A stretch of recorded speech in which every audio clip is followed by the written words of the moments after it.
नाज़रीन, आप red line Islamabad studio से लाइव इस वक्त देख रहे हैं और हमारा प्रोग्राम जो है लाइव चल रहा है और हमारे जो गेस्ट हैं वो मौजूद हैं और अभी से हमने बात शुरू की है।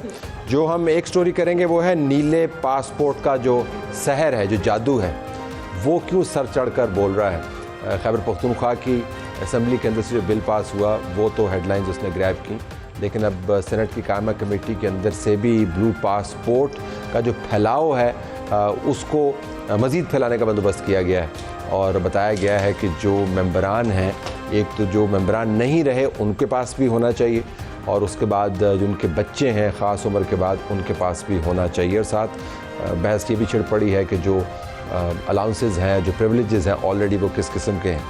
अभी सेनेट ने उसको परख करनी है, उसको पास करना है, फिर कौमी असम्बली के पास जाना है, पता नहीं क्या होना है इस बिल के साथ, लेकिन इंटेंट का इजहार हो गया कि ब्लू पासपोर्ट जो है वो चाहिए, क्योंकि ब्यूरोक्रेट्स के पास, और अभी हमें सेनेटर साहब बता रहे थे, उनका तारफ़ मैं मुफस्सल भी करवाता हूँ कि 60 कैटेगरीज ऐसी हैं जिनके पास ब्लू पासपोर्ट है। एक तो हमने ये करना है, फिर दूसरा जो बड़ी स्टोरी है जिसे मैं जल्दी से आगाज़ करूँगा वो है ट्रंप का जगह टैक्स। आबनाए होर्मज़ के ऊपर पहले मसला ये था कि ईरान का कहना था कि हमने टोल लगाना है वहाँ पर। अब ट्रंप कह रहा है कि ईरान का टोल मुझे काबिल कबूल नहीं है, मैंने 20% चार्ज करनी है फ़ीस। क्यों? क्योंकि जो जंग मैंने शुरू की थी उसके नतीजे में जो मसाइल खड़े हुए हैं उसके अंदर से आपके हमने जो ऑयल कैरियर्स हैं उनको गुजारने के लिए मैं सहूलत मुहैया करूँगा, तहफ़्फ़ुज़ मुहैया करूँगा और मुझे आपने 20% जो है फ़ीस देंगे। तो ये ट्रंप का जगह टैक्स है, इसके ऊपर भी बात करेंगे। और फिर मुनाल की वापसी, ये आपको कोई फ़िल्म का टाइटल लगेगा लेकिन ये फ़िल्म का टाइटल नहीं है। ये एक बड़ा मशहूर रेस्टोरेंट है इस्लामाबाद की बुलंद हिल्स के ऊपर, आपको दूर से नज़र आता था किस ज़माने में। फिर अदालत ने कहा जी कि ये तो जो कौमी जंगलात हैं उनके बीच में आपने स्ट्रक्चर खड़ा किया, इस तरह के दूसरे स्ट्रक्चर्स को भी जाना चाहिए, फिर इसको डिमोलिश कर दिया गया। अब आईनी अदालत की तरफ से फ़ैसला आया है कि वो जो डिमोलिश करने का फ़ैसला था वो ठीक नहीं है, तो मुनाल वापस आ रहा है। डॉक्टर आदिल नजम से हम बात करते हैं, माहिर बैनुल-अक़वामी अमूर वाशिंगटन में मौजूद है, लेकिन साथ जो स्टूडियोज़ में हमारे पास मेहमान मौजूद है जिनसे हमने ब्लू पासपोर्ट की बात करनी है। सईदा नौशीन इफ्तिखार साहब, रुकन कौमी असम्बली मुस्लिम लीग नून की तरफ से आपका बहुत शुक्रिया जी। उनके बराबर में सेनेटर शहादत अवान साहब, पाकिस्तान पीपल्स पार्टी से इनका ताल्लुक़ हमारे बड़े पुराने दोस्त हैं, लॉयर्स मूवमेंट में हमने इकट्ठा सड़कों को नापा बड़ा, तो अब सेनेटर साहब जो हैं वो हमें बताएंगे कि ब्लू पासपोर्ट क्यों ज़रूरी है। सेनेटर अब्दुल कादिर साहब जो आज़ाद सेनेटर हैं जिन्होंने ये बिल मूव किया, वो भी हमारे पास मौजूद हैं, और सेनेटर आमिर वलीउद्दीन चिश्ती साहब MQM पाकिस्तान की तरफ से भी मौजूद हैं। वो लोग जो इस कमेटी के मेंबरान थे, उन सारों के फहरिस्त में इनका नाम भी है। सबका शुक्रिया जी। क्विकली ज़रा ट्रंप के जगह टैक्स के ऊपर थोड़ी सी बात कर लेते हैं। डॉक्टर साहब ये बताइएगा कि ये जो जगह टैक्स उसने लगा दिया है तो हैरान कौन है। वो तो बता रहा था कि ईरान को ये टैक्स नहीं लगाना और अब वो टैक्स खुद चार्ज करता है। व्हाट इज हैपनिंग, क्या है मसला?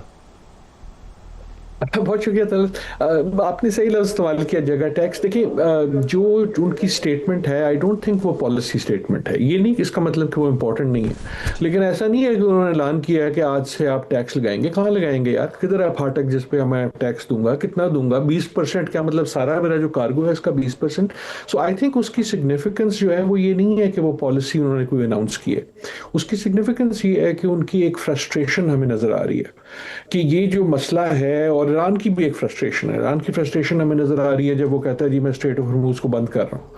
और इन अ वे ये जो तू मैं है या ये टग ऑफ वॉर है, ये है कि स्ट्रेट ऑफ हॉर्मुज़ पे कंट्रोल किसका है। ईरान के पास कैपेसिटी है प्रॉबेबली उसको बंद करने की, लेकिन डोनाल्ड ट्रंप या अमेरिका के पास सारी अपनी मिलिट्री माइट के बावजूद ये एबिलिटी नहीं है कि उसको खोलने के लिए सिर्फ आप एक एग्रीमेंट के थ्रू ही जा सकते हैं, क्योंकि खोलने का मतलब ये है ना कि दूसरी साइड कोई ऐसी काम नहीं करेगी, कोई अटैक नहीं करेगी, कोई माइन नहीं डालेगी, ये वगैरह। सो ये जो 20% वाली बात है, मेरे ख्याल में ये जो जगह टैक्स उसने चार्ज किया है, इसकी जस्टिफिकेशन जो उसने दी है वो जस्टिफिकेशन यही दी है कि ये आपकी सिक्योरिटी फी है, मैं आपके जहाज गुजरवार दूंगा यहाँ से। लेकिन आप फरमा रहे हैं लेकिन गुजरवाने का उसके पास कोई तरीकाकार मौजूद नहीं है। नहीं, लेकिन मैं सिर्फ गुजारिश ही कर रहा हूँ कि जब हम कहते हैं ना कि उसने चार्ज कर दिया है, तो उनके पास एबिलिटी नहीं है ना चार्ज करने की। एक वक्त था कि जब अमेरिकन सदर जो था कुछ कहता था, अगर कोई भी स्टेटमेंट किसी तकरीर में भी कर देता था, तो वी अज्यूम्ड कि इसका मतलब है कि ये ही पॉलिसी है। लेकिन इसमें तो ना ये पॉलिसी है और ना उनके पास ये एबिलिटी है, लेकिन उनकी फ्रस्ट्रेशन बड़ी रियल है। और मैं इसलिए कह रहा हूं कि देखें, ये जो ना, और ईरान के पास भी नहीं है। ईरान ने भी अब काफी अरसे से, आपने देखा होगा, किसी टोल का जिक्र नहीं किया। वो कहते हैं हमसे परमिशन लो।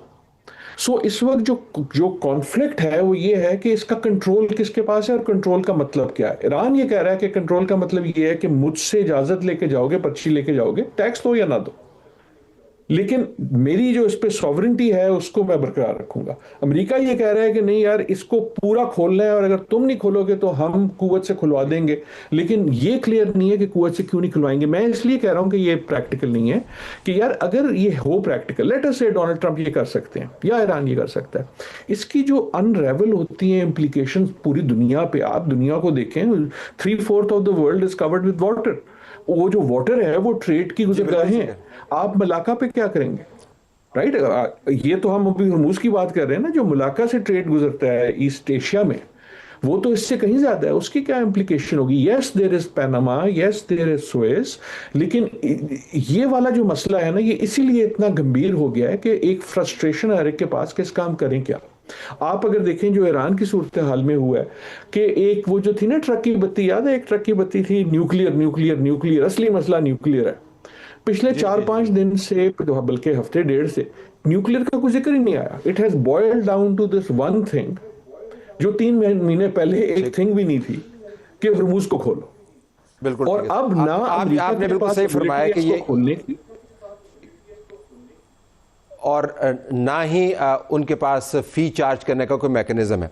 तो अब देखना है कि ऐन मुमकिन है कल हम जब प्रोग्राम करें डॉक्टर साहब, तो हो सकता है ट्रंप ने ये स्टेटमेंट वापस, क्योंकि हालात इसी किस्म के बने हुए। But thank you very much for sharing your thoughts with us. अब हम ज़रा नाज़रीन नीले पासपोर्ट की ओर आ जाते हैं। हमारे पास सेनेटर आमिर वलीउद्दीन चिश्ती साहब तो मौजूद हैं, लेकिन कादिर साहब ने अभी तक ज्वाइन नहीं किया। स्टार्टिंग विद द पैनल है, तो पहले आपके पास ब्लू पासपोर्ट है मैम? जी है। आपके पास तो बिल्कुल है। इससे क्या होता है मैम ये ब्लू पासपोर्ट से? देखें, इसका ब्लू पासपोर्ट का मेंबर कौमी असम्बली के पास होना, एक तो बेनिफिट ये है कि अगर हमें ऑफिशियल किसी डेलीगेशन का हिस्सा बनना पड़ता है तो देयर आर 40 to 42 कंट्रीज जिनका आपको वीज़ा एग्जाम्प्ट है, ऑन अराइवल आपको वीज़ा मिल जाता है।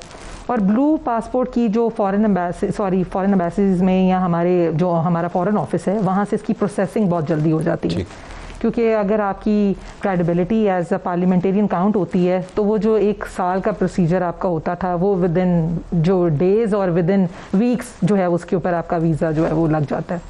इसके अलावा मैं अगर बात करूँ सऊदीया की, तो आप यकीन करेंगे जब हम ब्लू पासपोर्ट भी कैरी करते हैं तो हम बिल्कुल नॉर्मल जो है वो रेगुलर पाकिस्तानी की तरह वहाँ जाके लाइनों में लगते हैं, और वहाँ पे बिल्कुल हमारे ब्लू पासपोर्ट को इस तरह इतनी वो जो है प्रोटोकॉल नहीं मिलता है, नहीं अहमियत नहीं मिलती। तो ब्लू पासपोर्ट बेसिकली हमारे टाइम को बचाने के लिए एज अ पार्लियामेंटेरियन, इससे ज़्यादा हमें इसका कोई फ़ायदा नहीं हुआ। तो सेंटर साहब यही वजह है सर, इसका जो बैकग्राउंड है तलत साहब, चूँकि मैं तो जहाँ पे गया हूँ आजकल सिर्फ दोस्तों के पास ब्लू पासपोर्ट की बात है, लोग इसकी इम्पोर्टेंस नहीं समझते। असल एक कोइंसिडेंट ऐसा हो गया है कि अप्रैल के महीने में केपी जो है उन्होंने एक चूँकि बिल पास किया जो कि 6 मई को जो है गवर्नर साहब ने उसको मंजूर कर लिया, और 11 मई को जो है प्राइवेट मेंबर बिल जो है हमारे सेनेटर हैं उन्होंने आज़ाद, उन्होंने एक ये बिल मूव किया।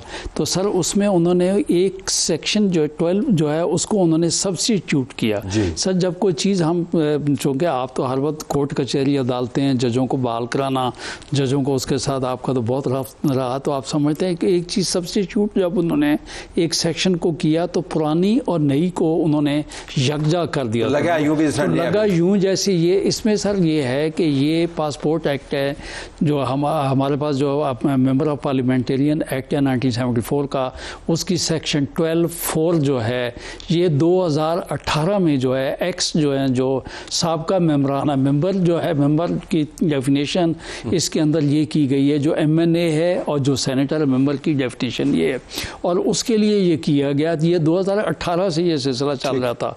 अब वो चूँकि बच्चे के लिए जो है डिपेंडेंट के लिए 28 साल, अब 28 साल लोग कहते हैं क्यों, तो 28 साल ये है सर कि पासपोर्ट एक्ट, जो पासपोर्ट के रूल्स है पासपोर्ट एक्ट के तहत, वो हैं 2021 के।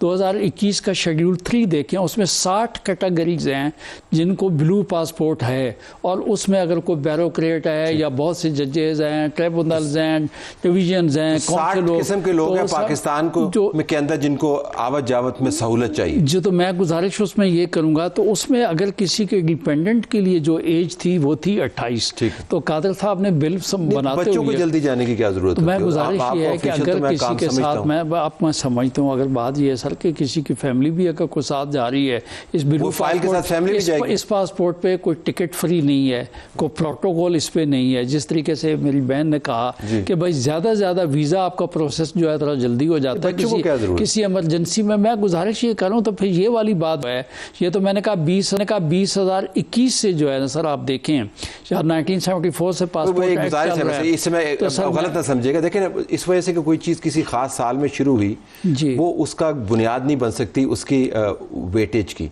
तो 2021 में तो कोविड भी आया था, that doesn't make Covid really Talat साहब मैं इसको पॉजिटिव थिंग। मैं आपके सामने एक बात ये कहूँगा कि इस वक्त 57,921 जो है ना ब्लू पासपोर्ट हैं पाकिस्तान में, तकरीबन 60,000, और ये कैटेगरीज मैंने 60 आपको बताई, 1000 कैटेगरी, 1000 पासपोर्ट एक कैटेगरी में है।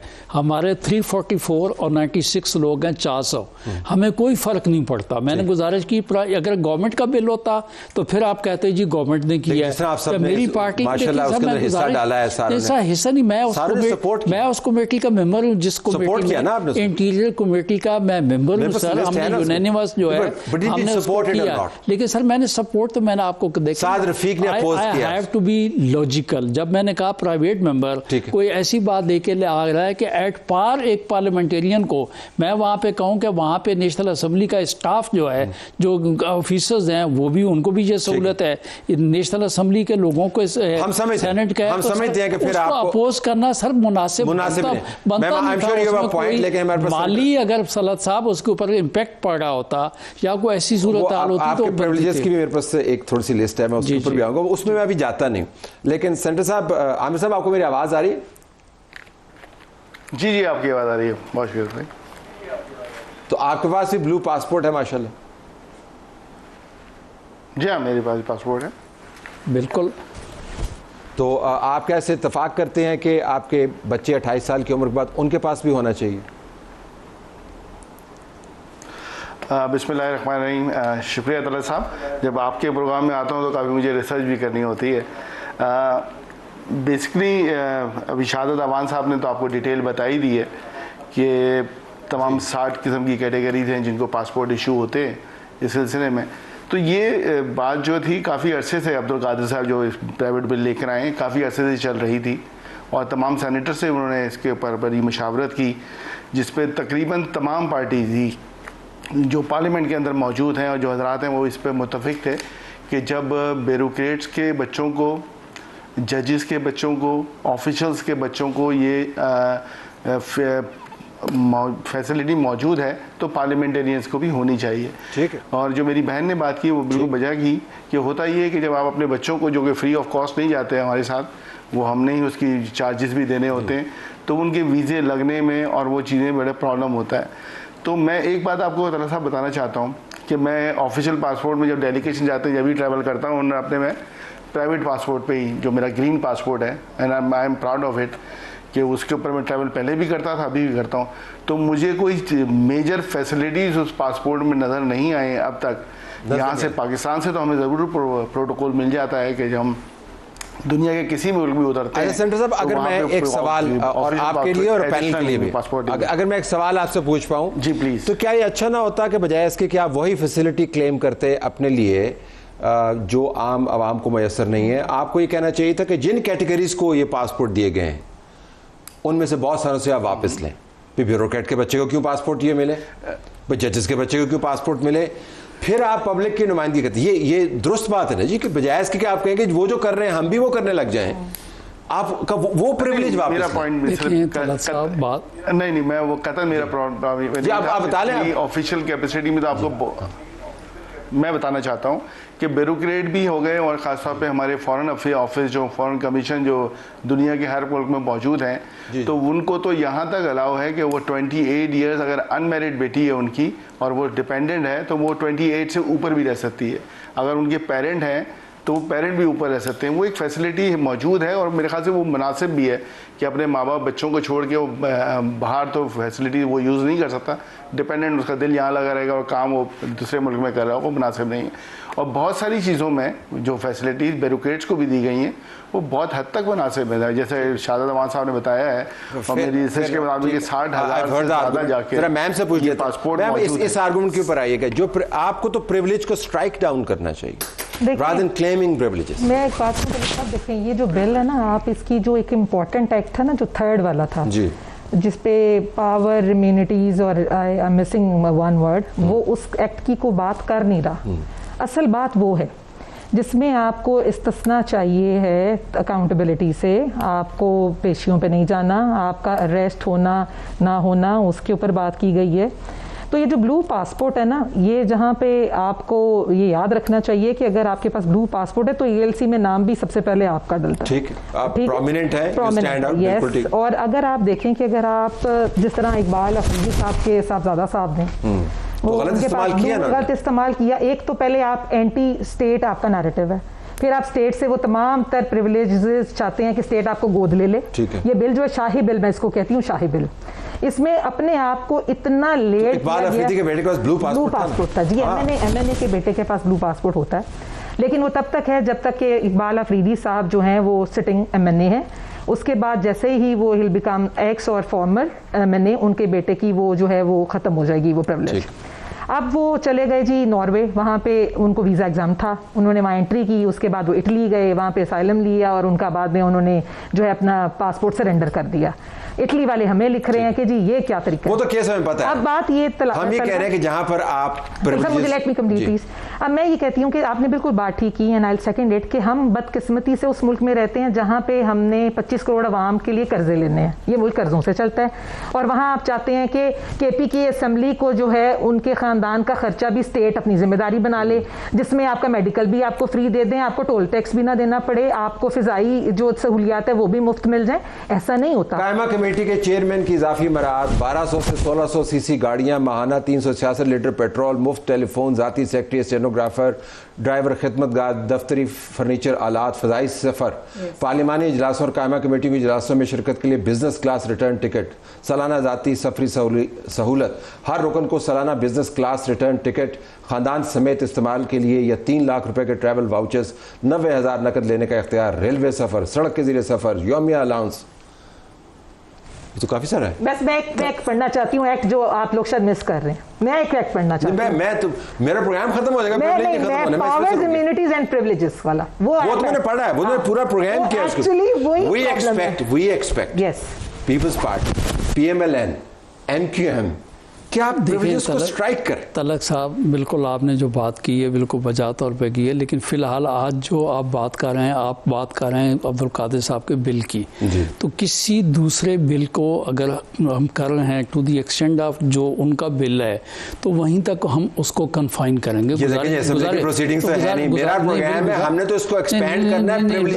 मान लिया, मैं आपने अच्छी बात की, लेकिन मैं आपको बताने ये जा रहा हूँ कि ये जितनी बातें की हैं, अगर आपका ये ऑफिस चल रहा है तो तलत साहब इस ऑफिस के अंदर स्वीपर भी होगा, इस ऑफिस के अंदर स्टेनो भी होगा, आपके रिसर्चर्स भी होंगे, आपके कैमरामैन भी होंगे। तो अगर आप एक स्टैंडिंग कमेटी जिसकी आप ओवरसाइट है पूरी गवर्नमेंट के ऊपर, पूरी गवर्नमेंट पे ओवरसाइट है, अगर वो ऑफिस एक छोटा सा चल रहा है और उसके अंदर ये स्टाफ 4 आदमियों का स्टाफ अगर उस ऑफिस के अंदर, क्योंकि मैं स्टैंडिंग कमेटी पहले वाटर रिसोर्सेज का चेयरमैन था, तो मैं आपको बता देता हूँ ना सर, मैं आपको सारी बात बता देता हूँ। मैं चूँकि स्टैंडिंग कमेटी वाटर का चेयरमैन था, आजकल मैं रेलवे का चेयरमैन हूँ, तो मुझे ये सारी चीज़ें जो आप पूछें मैं जवाब आपको दूंगा।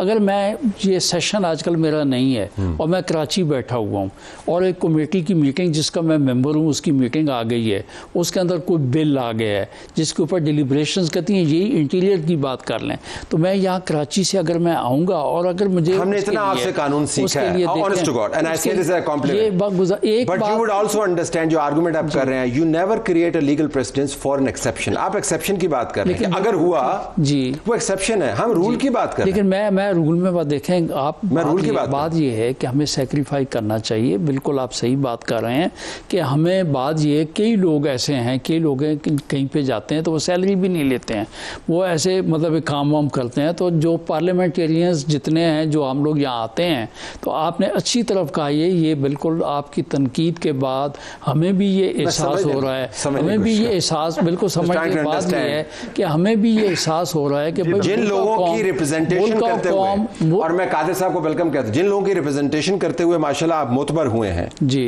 उनके पास ग्रीन पासपोर्ट, जिन्होंने आपको मोतबर किया, एक बात तलत साहब, जिनको आप रिप्रेजेंट करते हैं, they don't have these privileges। Talat साहब ये 3 दिन के बाद, 3 दिन के अंदर अंदर हमें ये एहसास हुआ है कि इस मुल्क और कौम को सिर्फ और सिर्फ जो है वाकई, चूँकि हम रोल मॉडल हैं पार्लियामेंटेरियंस, उनके लिए इशू है, बाकी जो 60 कैटेगरीज हैं उनके लिए नहीं है। और ये हम यकीनी तौर पे दोस्त मिल बैठेंगे तो बिल्कुल मैं आप उन 60 के प्रिविलेजेस भी वापस लें, उन 60 के वापस ये गवर्नमेंट बैठिए बात करें, ले लेने चाहिए। फिर अगर एक बात सिर्फ ब्लू पासपोर्ट की, जो तलत साहब मैं एक बात करूं, अगर इस पासपोर्ट पे खाली ट्रैवलिंग की जाए for the sake of representing your country in a good manner, उसके लिए पासपोर्ट ब्लू ठीक है। अगर इसके अलावा आप जो है इसको अब्यूज करें और हमारे लिए जो है वो इंसल्ट का बाइस बनते हैं दूसरे मुल्कों में, तो फिर तो ब्लू पासपोर्ट ना भी हो तो। Let me take a short break. Qadir sahab मैं आपके पास आऊंगा। आपके बिल ने जैसी गर्मा गर्म शुरू की है, बहुत ज़रूरी बनता है कि हम आपसे पूछें कि आपके मुहरकात क्या हैं, क्योंकि अभी सेनेटर साहब ने हमें बता दिया कि भाई प्राइवेट मेंबर्स बिल है और आया, हमने उसको ठोक बजा के देखा, लेकिन ज़रा मैं आपसे पूछना चाहूँगा कि आपके मुहरकात हैं। Stay tuned.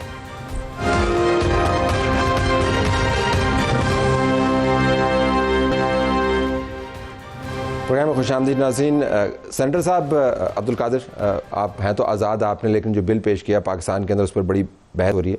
ये फरमाइएगा कि इसके अंदर जो एक्स मेंबरान हैं पार्लियामेंट के, उनको ये ख़ास प्रिविलेज देने की ज़रूरत आपको क्यों महसूस हुई? Thank you very much. देखें, आपको ये समझना होगा कि जो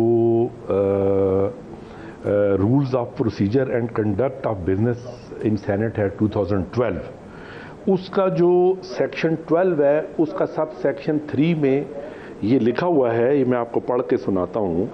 a member and x member shall be entitled to the same medical facilities as are admissible to an officer of BPS 22 of the federal government।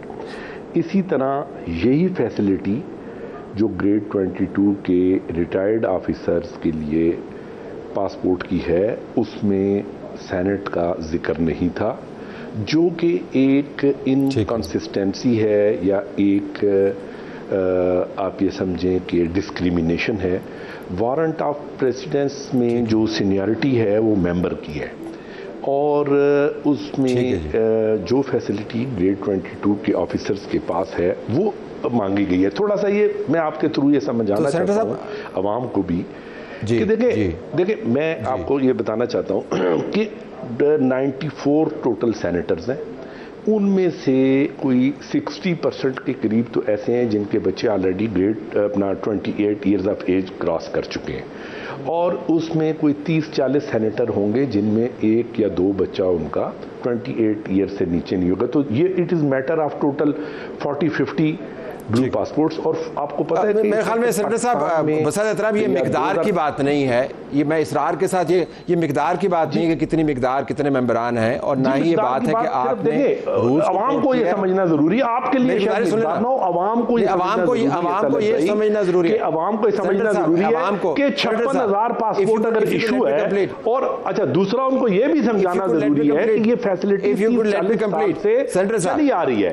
ये कादिर साहब, ये आपका आइडिया जो है पब्लिक रिप्रेजेंटेशन का, सेनेटर साहब देखिए बिल्कुल नहीं कर। सेनेटर साहब मेरी गुजारिश सुन लें, आइडिया पब्लिक रिप्रेजेंटेशन का ये है कि जहां पर आपको मुसावियाना रवैये मिले, you should knock them down. उनके सामने आपने उसके मुताबिक अपनी प्रिविलेजेस नहीं ढालने। आपको तो वो ब्यूरोक्रेट जिसके बच्चे को ये प्रिविलेज अवेलेबल है उसको नॉकआउट करना था, आपने अपने बच्चों को ये प्रिविलेज देने का बिल पेश कर दिया। ये रिप्रेजेंटेशन होती है कि या उनको ना देखें, या उनको नॉकआउट करें या इनको ऐड करें। देखिए ये सिर्फ पाकिस्तान में नहीं है, ये जो भी लोग हम आपसे तवक्को करते हैं आप उनको नॉकआउट करें करके अगर एक वो का गलत मिसाल को सेनेटर साहिबान मेरे कहने का मकसद ये है, देखें मेरे कहने का मकसद ये है कि अगर एक आदमी ने 20-30 साल नौकरी की है और ग्रेड 22 में पहुंचा है, उसकी कोई लाइफ में अचीवमेंट है। अगर किसी ऑफिसर ने मेहनत की है, उसने अगर उसको एक ग्रेड 22 हुकूमत पाकिस्तान ने एक प्रोसीजर के तहत दिया, उसकी कोई अचीवमेंट है। किसी आदमी ने सारी ज़िंदगी या वैसे सियासत की है, मेहनत की है, एक जगह पहुंचा है, तो उसकी कोई अचीवमेंट है। तो सिर्फ 22 ग्रेड वाले की मेहनत का ये है ना, आपने उसको तोल करना है। तो बाकी तो बाकी जो आवाम है वो तो झक मारती है ना, फिर ना तो वो मेहनत करती है ना उसको पाकिस्तान से मोहब्बत है। आप कल को ये कहेंगे कि कोई रिटायर हो रहा है तो उसको आप जो है पेंशन क्यों दे रहे हैं, प्लॉट क्यों दे रहे हैं, 24 करोड़ आवाम को क्यों नहीं दे रहे हैं? वो भाई ये कानून तो दुनिया कहूंगा, ये सैकड़ों मैं लाइव शो में कहूंगा कि आप करके, और आपको पता है कि आपकी पेंशन का जो बर्डन है ये तलत भाई रियासत पाकिस्तान के फाइनेंस के ऊपर, हजारों स्कूलों में टीचर स्कूल नहीं जा रहा, यहाँ पे मसाइल ये है, अल्हम्दुलिल्लाह यही मैं बात कर रहे हैं, दवाई नहीं पहुंच रही। तो आप पेंशन के ऊपर कितना पैसा लगाते हैं? मसला नहीं है कि आपको पेंशन को चैलेंज करना चाहिए। 20 पासपोर्ट इशू हो जाएंगे तो अच्छा, ये कोई लाइफ लॉन्ग इशू नहीं हो रहे, ये भी लोगों को पता होना चाहिए। ये भाई लोग ये एक फैसिलिटी जो गवर्नमेंट ऑफ पाकिस्तान का कानून एमकेएम से पूछ लेते हैं, एडमिशन की गई है। सेनेटर साहब, आमिर साहब, आप तो मिडिल क्लास की रिप्रेजेंटेशन करते हैं, आप तो उन लोगों की जी बताइए, आप तो उन लोगों की रिप्रेजेंटेशन करते हैं, आप तो कुछ इसके अंदर हिस्सा डालिए, प्रिविलेजेस को स्ट्राइक डाउन कीजिए। तलत साहब मैं जी बिल्कुल, तलत साहब जो आपकी बात है बिल्कुल मुनासिब है, इस पर कोई दो राय नहीं है हमारी। जहाँ तक आपने पर्क्स एंड प्रिविलेज की पहले बात की थी कि बच्चे भी हमारे बिजनेस क्लास में ट्रैवल करते हैं, तो मैं आपको बता देना चाहता हूँ कि मैं सैलरी नहीं लेता हूँ सेनेट से।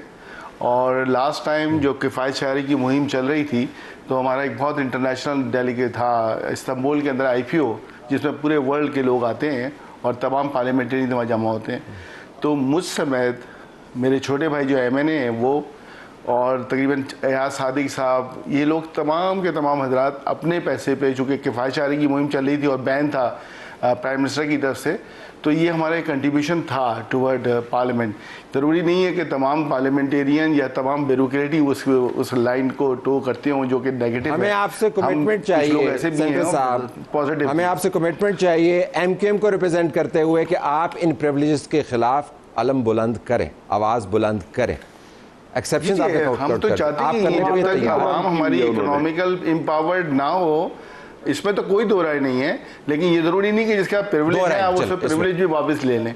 आप जरा मैं इधर पीपल्स पार्टी और PMLN से भी कमिटमेंट ले लूं, ताकि मेरे प्रोग्राम का मकसद जो है कुछ जरा जी। सेनेटर साहब, पीपल्स पार्टी तो आवाम की नुमाइंदा जुल्फकार अली भुट्टो साहब की तकरीरें सुन के हमने अपनी जो है स्कूल और कॉलेज की सियासत की है, तो वो तो टांगे वाला, रिक्शा वाला की बात करते थे। लेकिन आपकी नॉलेज के लिए ये है कि ये उसी जमाने के ही हैं। ब्लू पासपोर्ट ये उस पीपल्स पार्टी के जमाने में भी होते थे। आप लोगों को ये आज इशू आप लोगों ने उठा लिया, आप लोगों को 2026 आ गया, उठाना चाहिए। सेनेटर साहब बताइए, आप बताएं। देखें सर, बात ये है कि यहाँ पे जो बात आप कर रहे हैं ना इस वक्त जो कि हमारे इससे बहुत ज्यादा ग्रेव इश्यूज हैं, ये ऑलरेडी गिवन फैसिलिटीज हैं जो लोगों के पास है। कल आप कहेंगे कि जी आप जो है किसी को अगर कोई फ्यूल की फैसिलिटी है ब्यूरोक्रेट को वो ले ले, कल आप कहेंगे जी लोग जो है ये ट्रेनों में सफर करें क्योंकि जहाज में कोई मीटिंग में बलूचिस्तान से या सिंध से क्यों आ रहा है। देखिए मेरे कहने का मकसद है कि आप लोग जो रियल प्रॉब्लम्स हैं उनको एड्रेस करें। ये जो 40 या 50 पासपोर्ट इशू होंगे, इसका टोटल खर्चा हुकूमत पाकिस्तान 10 लाख या 15 लाख या 5 लाख पड़ेगा। मेरे पास 60 सेकंड रह गए बस, जितने पासपोर्ट ये है कि ये जो 60 कैटेगरीज है ना, इन्होंने पार्लियामेंट के एक्ट के इन्होंने अंडू नहीं होना। ये मैंने जैसे गुजारिश की है कि ये रूल्स हैं और रूल्स जो है वो बनते हैं एक्ट के तहत और वो करती है गवर्नमेंट। गवर्नमेंट जो है अब तय होगी है, गवर्नमेंट मीन कैबिनेट। तो ये तो गवर्नमेंट जो है मेरा ख्याल आप तो काबीना की मेंबर भी बनने वाली है ना? मुझे आइडिया नहीं है अभी। तो आप आइडिया दे दें आपको। मैं न्यूज़ नहीं ब्रेक करना चाहता, लेकिन बाहर इसमें आपने सही कहा, गवर्नमेंट का काम है। रूल्स रूल भाई देखिए, मैंने कहा उसमें किसी और का। हाँ, 2008 में ये जो प्रिविलेजेस आए थे ना, ये आए थे पीपल्स पार्टी की तरफ से और हमने भी एग्री किया। बात इतनी सी तल्ला साहब, मैं एक ऑन एयर आज एक बात बताना चाहिए हूँ, जो एक मिसकंसेप्शन है एक पार्लियामेंटेरियन के बारे में, वो मैं ज़रूर क्लियर करूँगी आवाम को। हम ना कोई ग्रेचुटी फ़ंड लेते हैं, ना कोई प्रोविडेंट फ़ंड लेते हैं। हमारी कॉन्स्टिट्यूंसीज़ में हमें कोई ऑफिस नहीं मिला हुआ, हमें कोई टेलीफोन के चार्जेस हम पे नहीं करते, हम अपना पेट्रोल भी लगाते हैं, हम अपना काम भी करते हैं। कमाल बात ये है, लेकिन हम अवाम में कमाल बात ये है कि हम भी यही करते हैं साहब। लेकिन बात जो आपने की, सर ये बिल्कुल ठीक है कि हम आम आवाम के नुमाइंदे हैं, तो ये हमारे लिए गैर इखलाकी भी हो जाता है। लेकिन अभी बात अगर सिर्फ कलर तक की है, कलर की नहीं, प्रिविलेजेस की पूरे फ्रेमवर्क जो एक शाही बिल आया था, अभी अब वहां तक की बात करें। यस नो सर, मैं anything which can give the message of this nation relief, we are available. बहुत शुक्रिया जी, प्रोग्राम जारी है हमारा।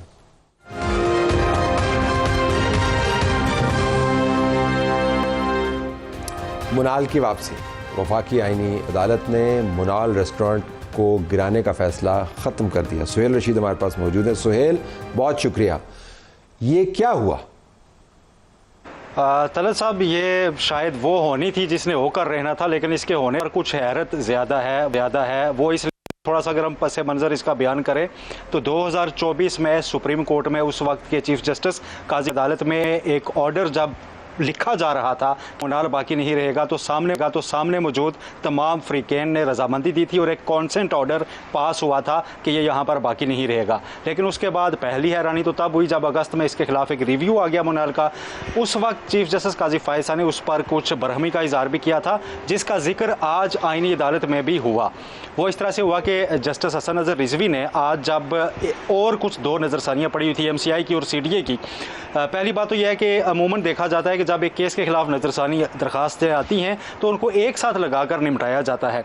इसमें यह हुआ कि मुनाल का तब निपटा दिया गया और उसके बाद MCI और CDA की पड़ी रही, जो आज निपटाई गई। और फिर जस्टिस हसन नज़र रिजवी ने ये रिमार्क्स दिए आज कि उस वक्त की अदालत ने नाराज़गी का इजहार किया और बरहमी का इजहार क्यों किया था जब नज़रसानी दरखास्तें आ गई थी। तो एक तो वजह यह थी कि वो कॉन्सेंट ऑर्डर था।